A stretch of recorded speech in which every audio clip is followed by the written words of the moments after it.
ప్రాచీన శాస్త్రీయ అత్యాధునిక వైద్య విధానాలను వినూత్నంగా ఒకే గొడుగు కింద అందుబాటులోకి తీసుకొచ్చింది మెడి9 integrated medical system. Young tiger junior NTR ప్రస్తుతం హిందీలో హృతిక్ రోషన్ తో కలిసి వార్ 2 సినిమా చేస్తున్నారు. ఇది పాన్ ఇండియా సినిమాగా ఆగస్టు 15న విడుదల కాబోతోంది. ఈ సినిమా తర్వాత ప్రశాంత్ నీల్ దర్శకత్వంలో డ్రాగన్ షూటింగ్ లో పాల్గొనబోతున్నారు. దీనికి సంబంధించిన అన్ని ఏర్పాట్లు జరిగిపోయాయి. వచ్చే ఏడాది సంక్రాంతి పండుగ సందర్భంగా జనవరి 9వ తేదీన ఇది విడుదల కాబోతోంది. తాజాగా జూనియర్ ఎన్టీఆర్ పిఆర్ టీం నుంచి ఒక ప్రకటన వచ్చింది. త్వరలోనే తారక్ అభిమానులను కలవబోతున్నారని, అందుకు బహిరంగ సభను ఏర్పాటు చేస్తున్నారని ఉంది. దీంతో ఒక్కసారిగా అందరూ తారక్ వైపే చూస్తున్నారు. దేవర చిత్రం సందర్భంగా అభిమానులను కలవాలనుకున్నప్పటికీ ఆ సినిమా ముందస్తు విడుదల వేడుకకు పోలీసులు అనుమతి ఇవ్వకపోవడంతో వారిని కలవలేకపోయారు. తమ కోసం అభిమానులెవరూ పాదయాత్ర చేయవద్దని తారక్ కోరుతున్నారు.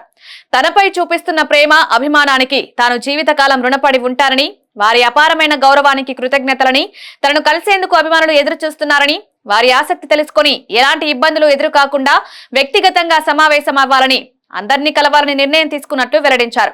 పోలీసులతో సమన్వయం చేసుకుని సంబంధిత శాఖల అధికారులతో మాట్లాడి శాంతి భద్రత సమస్యలు రాకుండా సభను ఏర్పాటు చేద్దామన్నారు. అయితే తారక్ నిర్ణయాన్ని మరో కోణంలో విశ్లేషకులు చూస్తున్నారు. కొన్నాళ్లుగా నందమూరి కుటుంబం తారక్ ను దూరం పెడుతోంది.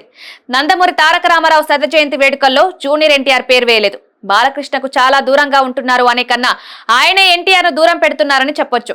సఖ్యత కోసం కొందరు ప్రయత్నించారు, కానీ కుదరలేదు. చంద్రబాబు అరెస్టు సమయంలో స్పందించకపోవడమే వివాదాలు పెద్దవడానికి కారణమని విశ్లేషిస్తున్నారు.